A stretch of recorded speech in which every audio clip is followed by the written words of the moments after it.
truck's only got about, I'd say about 3 hours of picking up trash on it. It is a Peterbilt tractor.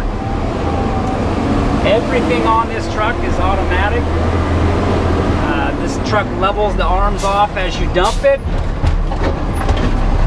And when you bring those arms back down, the truck will level all that stuff off for you when it brings it back out. The truck is fully automatic. I think even somebody's grandma could drive this truck. It's pretty simple. Just want to give a little brief overview of the truck.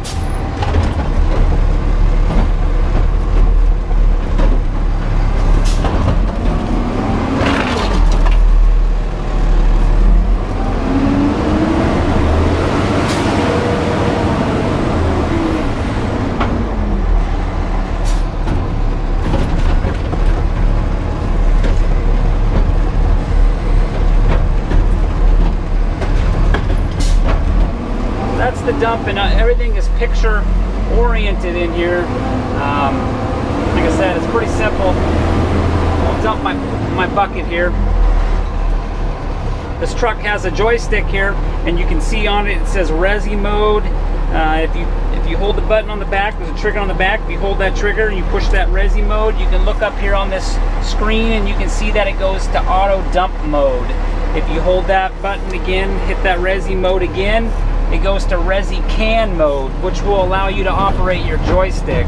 So when you're ready to dump your arms, you have to put it in the auto dump mode, and what you're going to do there is squeeze a trigger on the back and just pull down, and that's it. You can I'll try to let you see in my mirror that the arms and everything will just dump it automatically. So I'm going up, you can see it's leveling out on its own. I'm just holding it down.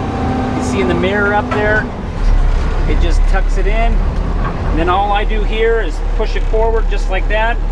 Button squeezed on the back, you can see it rolls it out for me,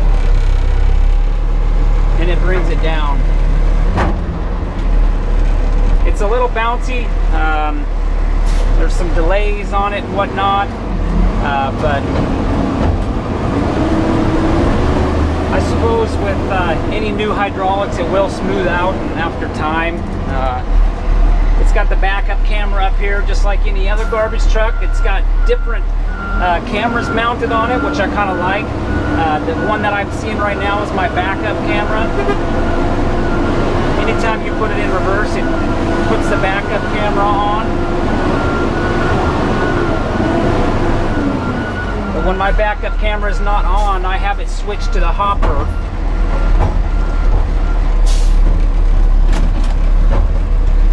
The hopper camera, and you can see it there. I'll hit that. Still got some in here. Get it out of there. Alright. You can see in the camera there, you can see some trash in the hopper there. So if I hit that pack button, I'll try to keep an eye on it. Let's keep an eye on it. And you can see that there's a blade back there moving, compressing the trash. So you can keep an eye on it, make sure nothing comes up and goes over the top of the blade. It's kind of nice.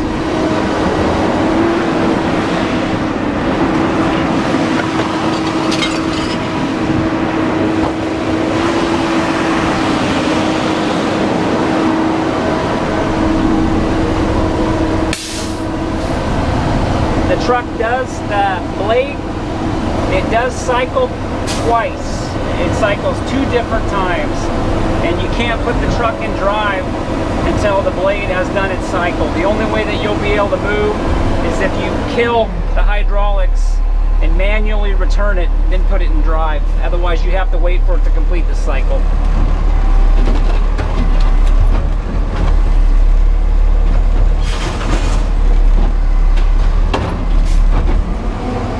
Like I said, this is about the 3rd, 4th hour I've been in this truck. It's a lot different than the other trucks I'm running. So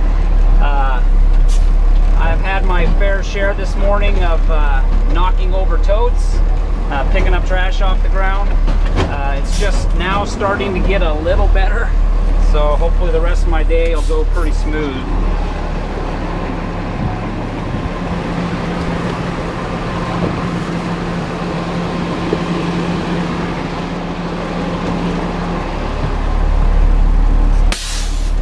Try to do a little bit of operations here.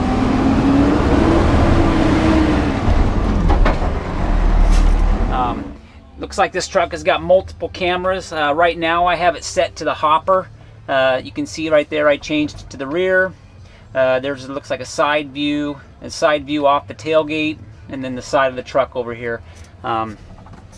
So I did notice when you're on the driver's side, and if you're dumping containers, you're doing commercial over there, you really have no way of seeing what's in your hopper. So if you dump an 8-yard and it's overflowing, it's going over the blade, you have no way of seeing. So this camera right here, it shines on the hopper, that's going to be huge. So until something hits the camera and breaks out the lens. So but yeah, I mean, it's got a work brake here, and then it's got stereos. There's a button on the driver's side over there, so the stereos are linked together, so the volume works on both sides. It does have AC in this one. I'm not sure how well it works. I don't know. I've heard that they were going to unhook it here. So over here on the work side, that's about it. You got your mirrors here, your flashers here, and then my tablet here for my customers. There's not as much room in these cabs. You're definitely limited to what you got. So pack light. Boy, I hope you don't have a big lunch. I mean, there is a box on the outside that I can put my hard hat in and whatnot, and maybe some other stuff. But other than that, though, you don't have a lot of room. And if you go left and right, that's what levels your bucket off manually. And then you can see it's still in this auto dump mode here. So these triggers on the top are your squeeze and your open on your claw, and you can see it's not working. It's still in that auto dump mode, so you have to suppress the button on the back, push the resi mode, and then you can see that it switched it to a resi can mode.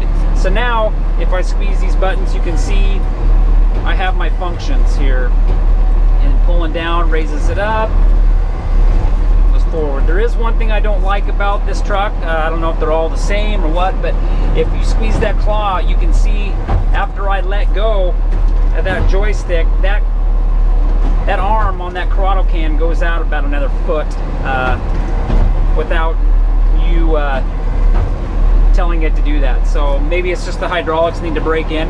I'm not sure. This button here on the left of the joystick is your pack blade. So you can see I just hit the pack blade. I'm over here on the work side, so I do have a view of the blade from the work side out the back window. Again, you do not on the driver's side, but you can see right there on that monitor the view I get with hitting that pack blade. So